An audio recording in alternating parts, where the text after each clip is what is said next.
So in the last lecture, we have discussed the improvement in the output resistance in the case of voltage series feedback, and we have derived certain formula for output resistance after applying the negative feedback on the voltage amplifier. Now, in further to that, we have to see the last one type of feedback is a current series feedback for the same topic, improvement of the output resistance. So as per your syllabus, it is not mentioned to go with the equations. So I would be just keep my discussion limited to this particular equation. And everyone, I hope all of you have is noted down this circuit diagram that would be replicate the current series feedback. I just want to give you a little bit of description about this circuitry, how this would be identified. So here you can see, as per the previous discussion, this is the input section of this feedback. Hello. Okay, there was a technical fault of my internet connection. It hasn't been lost actually. Okay. We would be continue from the same point. If you have to be see,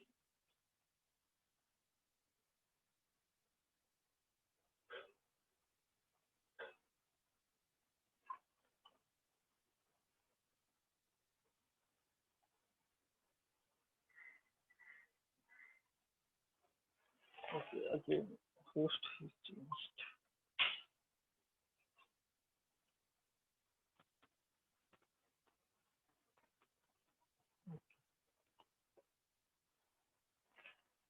So if you have to be see here, so what we are discussing about the improvement of output resistance in the current series feedback.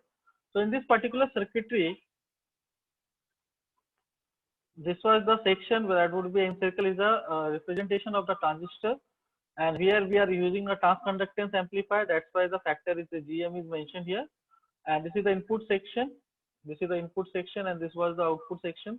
So to find out the output resistance with and without feedback, first of all, we have to make our source voltage 0 always. If it is a current source, that is also make a 0. Either of the source is using here, we would make it first 0. And then we have to disconnect our RL from the output section of the circuitry.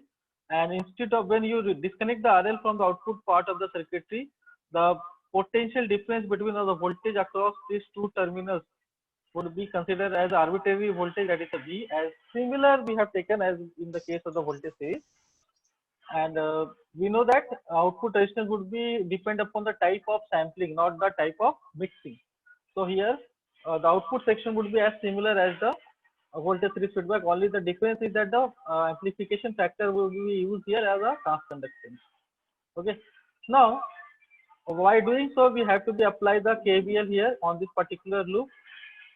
So you would be come to the conclusion that you would be find out the RO and ROS. Okay. So ROS is what? It is the output resistance with feedback without considering the RL into account. And ROF dash is what? Feedback output resistance after applying the feedback, but RL would be in your consideration. Okay. So these are two ways, and from this we have to be reached to the definition of this output resistance with feedback without RL in the consideration, R naught into 1 plus beta GM. So in this way we have to be see that in the case of current series feedback, your output resistance is increased by the factor of desensitivity 1 plus beta GM. Similarly, in the case of when you have to be consider the RL into account, ROF dash would be also increased by this factor, and here ROF dash is nothing but your RO dash into 1 plus beta G small m, and then 1 upon 1 plus beta G m. So this was the terminologies or the equations for the output resistance with or without feedback. If you would be see this particular derivation, that would be coming out same from the similar steps has been taken as we have taken in the previous discussion of voltage series feedback. That's why I'm not taking the derivation again and again. Now, at the last of whole discussion that we have discussed topologies, different topologies of the feedback, and there are the 4 topologies of feedback we have discussed till, and that was, if you have to be see, voltage series feedback, current series feedback, voltage shunt feedback, and current shunt feedback. So this table, comparison table, or you can say the summary table, is very much important for you to compare all the characteristics. I have taken here nearby 7 characteristics for our comparison. So everyone note it down this particular table or take the screenshot and further note it down on your notebook. Okay, this is very important table for the comparison, and this kind of the question would be asked also in your examination as well. So first characteristics we are going to compare is the gain with feedback. When you apply the feedback, what happens with the gain of the amplifier? So if you have considered the voltage series feedback amplifier, it would be decreases. In all 4 topologies, actually the gain decreases. We have learned this. This is a very important characteristics of the negative feedback, that it would be decrease the gain. So, but the formula of gain is different because voltage series feedback is nothing but a voltage amplifier. So here it would be represented as a AVF, that is AV upon you can say D sensitivity factor. 1 plus beta AV is what? D sensitivity factor. But and in the case of current series, it is a transconductance amplifier, so it is GM upon 1 plus beta GM or GM upon D. Then current shunt feedback amplifier means what? It is a current amplifier, so it is AIF is equal to AI upon 1 plus beta AI or AI upon T. Okay, and last one is the voltage shunt feedback means what? It is a trans resistance amplifier, so it would be RMF is equal to RM upon 1 plus beta RM. Okay. So in all the sections, you have to see the gain has been divided by the desensitivity factor. So, and desensitivity factor is a positive value. So it would be, the resultant effect would be what? Your gain would be decreased. Okay. Now the second one characteristic is the stability. So gain is decreases when you apply the negative feedback to any open loop amplifier, and when you make it as a closed loop by applying the negative feedback. But on the behalf of this sacrifice of gain, you would be achieve something. That means what? You would be achieve the better stability. So here you can see that I have mentioned here in all 4 topologies, stability improves. Stability improves. Again, come to the third characteristic, distortion. Distortion is what? It is a negative effect. Okay, it is actually not required for any amplifier. So it would be obviously when you apply the negative feedback, it would be reduce the distortion. Fourth one is the input resistance. So input resistance would be somehow decreases, somehow increases, depending upon the type of topology. Or actually, it depends upon input resistance. We have learned till lectures that it is depend upon the type of mixing, irrespective of type of sampling. You are taking a voltage signal or a current signal as a feedback, it doesn't make any impact on the input resistance. The main factor that would be actually impact on the result of the input resistance is that how you are doing the mixing. Okay, so if it is series mixing, then definitely it would be a increase in the input resistance. You can see here, whatever the type of feedback, it doesn't matter. Either you are doing the voltage series or current series, your input resistance increases by the factor of D. So here you can say in the voltage series, RIF is equal to RI into 1 plus beta AV, A capital V. Okay. Similarly, in the case of current series, RIF is RI into 1 plus beta G capital F.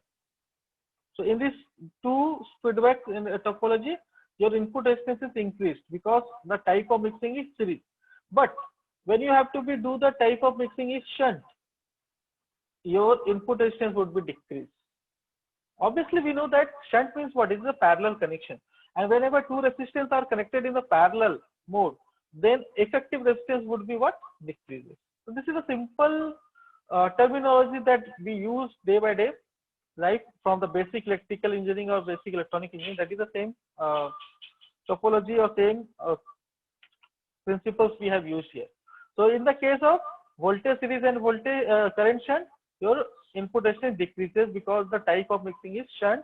So RIF would be decreased by the Ri upon 1 plus beta Ai. RIF is here Ri upon 1 plus beta Ra in the case of voltage shunt. So depending upon the type of amplifier, here we are using voltage amplifier, so AB. Here we are using a transconductance amplifier, so it is GM. Here we are using the current amplifier, so AI. Here we are using the trans resistance amplifier, so it is RM. So do not require to mug up this kind of the summarized table. If you would go to the concept wise, it is very simple to remember. Okay. The fifth one, the characteristics is the output resistance. Now the output resistance is a terminology that would be depend upon a type of sampling. Okay. So you are doing a voltage sampling or current sampling, it would make an impact on the improvement of the output resistance. So whenever you have to be perform a voltage sampling, means you are taking a output voltage as a feedback signal, then your output resistance definitely decreases. So you can see in the first column of the voltage series and the last column of the voltage shunt, both the cases output resistance decreases, and it would be decreased by the factor of 1 plus beta AB or 1 plus beta RM, is by the factor of R0 upon D. Okay. But when you are doing the current sampling, then it would be increases. So in the case of current series and current shunt, it is increases. And in the case of current series, it would be increased by the factor of R0 into 1 plus beta GM. And in the case of current shunt, it is R0 into 1 plus beta AI. Okay. So remember that this input resistance depend upon the type of mixing, and it is type of sampling. On the basis of this concept, you have to be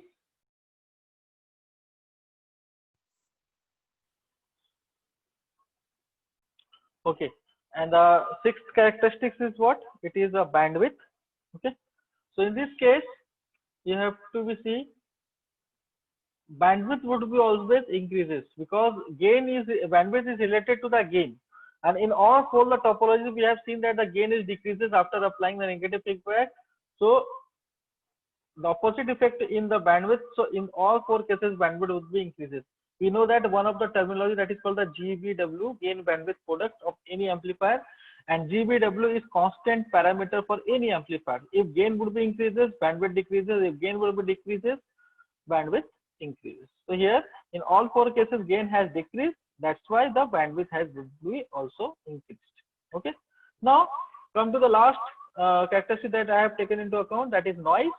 So it is again the negative effect on the amplifier operation. So it would be also reduced after applying the negative feedback. So you can see out of these 7 characteristics, all the 6 are the advantages of the negative feedback. Only the first one was the disadvantage of the negative feedback, that our gain is decreased. Okay. Now, so I hope all of you have taken the screenshot, or maybe table have copied it. But if you are taking the screenshot, please copy it on your notebook. Okay. So because this screenshot does not keep for the longer period with you, so you have to be always, whatever the important point I have saying, or whatever the important point you are find out from my lecture, you have to just note it down. Now this was the comparison. So this is all about the negative feedback and feedback effect. We would be also see the mathematical analysis of this negative feedback a little bit 5 minutes after. So first of all, I want to just